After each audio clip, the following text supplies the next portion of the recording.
Good morning, everybody.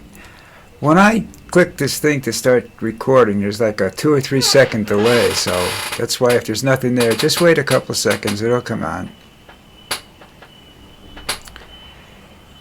Now, let's see, what did I have for today? Oh, there's a really big thing if you love animals, alright? Like I love animals. I don't like skunks too much, but I've had them around me. Can't help it, I chase them away gently, or I run the other direction. I've been confronted by bears, lynx, bobcats. My favorite animal in the wilderness is the chipmunk because they're just insane. And they can be a lot of fun to just sit there and watch sometimes, Very entertaining, and if you feed them, they're even more entertaining. Same thing with squirrels. Squirrels will not run away and come back. They just sit there, And some of them, in the park where I used to live in New Jersey, they were very dependent on humans for food because they got fed. They didn't, and that meant they didn't live long, because that's not the greatest solution in the world. All right. Is food that we eat for wild animals. It's just not good. It's basically the raccoons don't care because they're scavengers. But, the rest of the animals, it's not so good sometimes. You give them nuts, there's too much salt content or they're too processed, so you got to be careful with them. I have a great deal of fun with animals in the wild. And except for hornets and wasps, and I kind of tolerate honeybees, but I'm allergic to them, so I have to be careful. But and spiders. I mean, down here you get spiders. I have seen this biggest spider I've ever seen in my life. It was bigger than any tarantula I ever saw. It wasn't a tarantula; it was a wolf spider, and they can make you very, very sick. They don't kill you, but they just make you very uncomfortable. So I like them too, though. I don't, I used to keep them let spiders stay in my house, but I can't because my dog will eat them, and then if they're poisonous, then, I got a problem. So I just, don't like them anymore. Oh, I like them, I just don't tolerate them around me, that close to me anymore. We have the most different butterfly species in the world down here. And there's this butterfly it's black, and it has yellow designs on its wings. The first one I actually got to photograph it because it stayed around long enough, had what looked like a pair of shoes on it. Then the one I saw yesterday looked like it was, I don't know, it looked like a finger with a cloud wrapped around it, some sort of like space launch thing or something, and there was only one of them per wing. The shoes were two per wing. And then today I saw one with just a big blotch of yellow on the back of it. These are deep dark blue. They look black, but they're actually blue. And then they have little red flecks and stuff on them and everything. They are one of the 15 that I see, different species that I see around here, beautiful ones. They come in same type of butterfly will come in anything from this big to this big by this big. There's one that's common around here that I forget what they call it. It's brown and it's got spots on it, and it's ordinarily it's about this big, but I saw one time that was this big, and I thought it was a bird. I mean, they're just. I found this out in New Jersey one time when I lived when I first moved to New Jersey. And I first moved to Parsippany. There was an old drive-in theater down there, and they tore it up and left it alone and turned it into a swamp. The stuff that would come out of there, normal animals, but 4 times the size or something of what was normal. And then the same thing is happening down here. We have a creek behind us the land around us is very polluted. But everything grows. This is the jungle. The jungle will cover anything. The jungle will bury you in an hour. It's just, the amount of different types of ants that you see and butterflies. But for butterflies, we have the most different kinds of butterflies of any place in the world. And the same thing goes for hummingbirds. We have something like 154 different species of hummingbirds. I only see one or two around here, and I don't see them very often because there's too much car traffic, too much noise, and not enough flowers. You know, people don't like bees, so they don't plant flowers. Across the street, there's no flowers from me. The trees have flowers on them, but the hummingbees don't like those flowers. The iguanas like those flowers. But that was another. There used to be tremendous amount of iguanas around here. Now I haven't seen one in about 2 years now. So they're, you know, geckos are here and there. You know, you see them once in a while. That they're very, they've learned to hide from human beings, so they don't hang around. They used to hang in the apartments all the time, but I guess whatever they're using to fight off roaches and everything else kills the geckos too, I think. So we don't have geckos around here. Oh, that's it. That's my microphone. But it's really a lot of, I don't know. It's fun, you know. You come out here and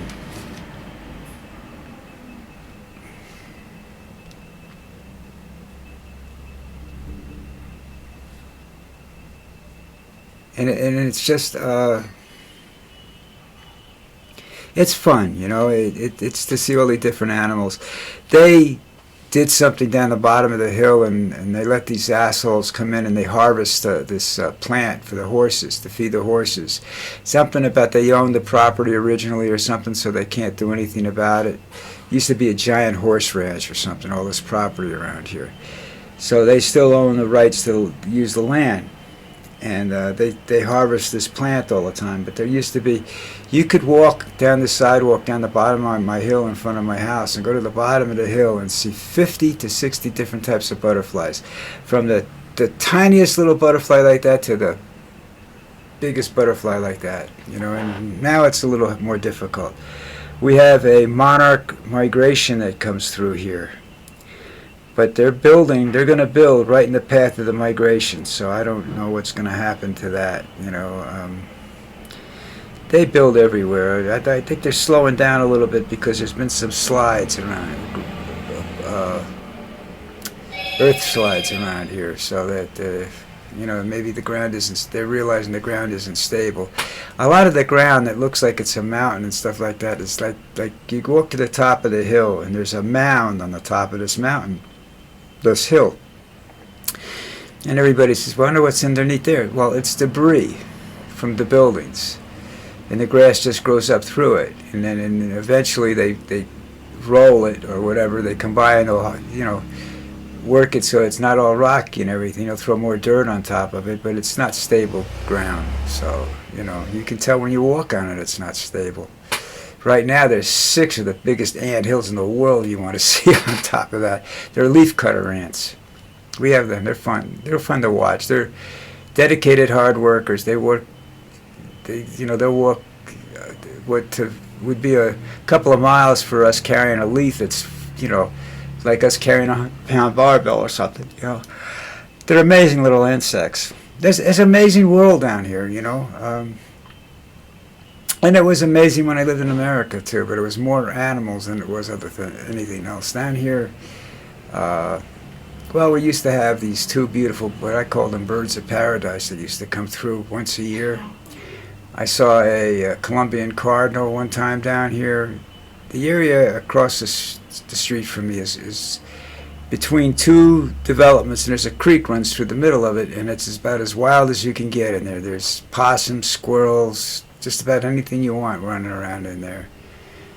A friend of mine saw snakes one time, and he described them to me, and I knew they weren't venomous, but I also knew they didn't belong in Colombia, so I don't know where they came from.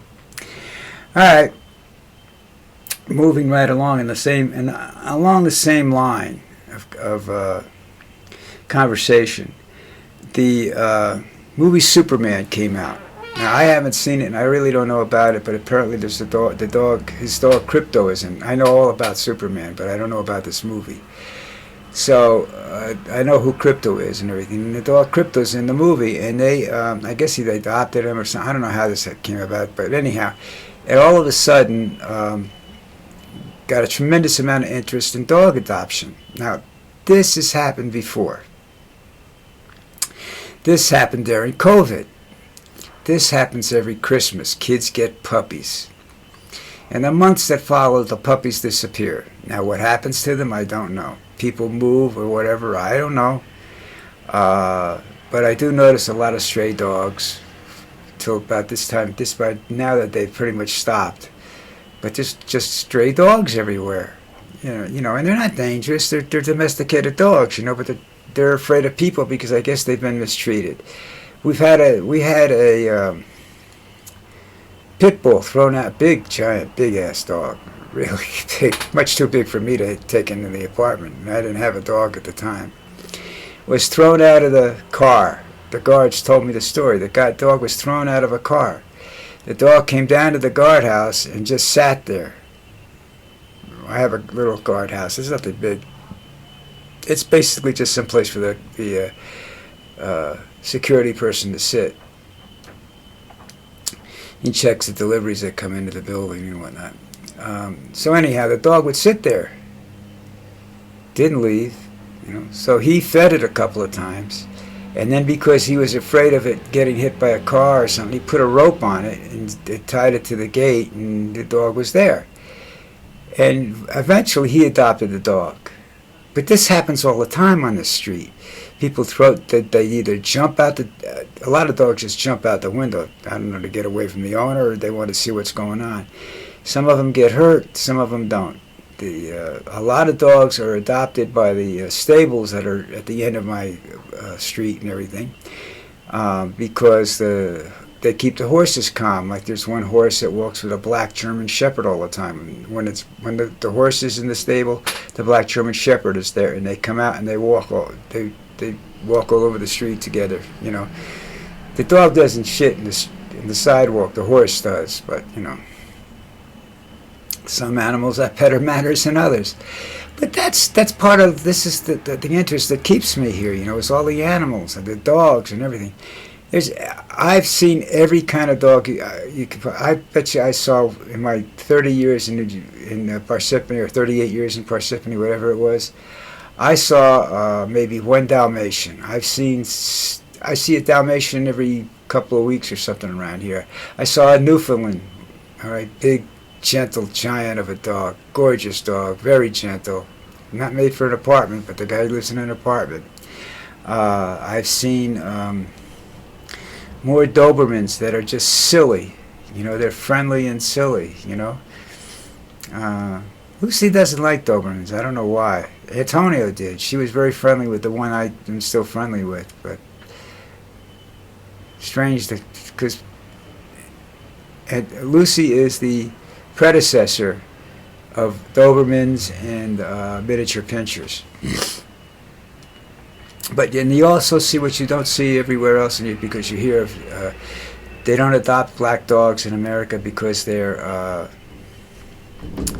people are superstitious. When I tell that to people down here, they don't know what I'm talking about, superstition for dogs. When we walk in the morning, and like this morning, we were hanging out, there were 4 black dogs. 4? 1, 2, 3, 4, 5 black dogs. 2 of them are very good friends with Lucy. They play with Lucy all the time. Even the big Doberman plays with Lucy every once in a while. It's just amazing. These dogs, those dogs are all adopted.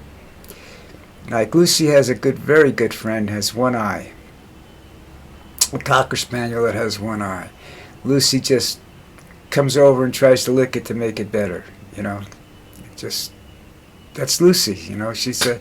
She's very empathetic dog, and she loves everybody. And I really am glad I have her.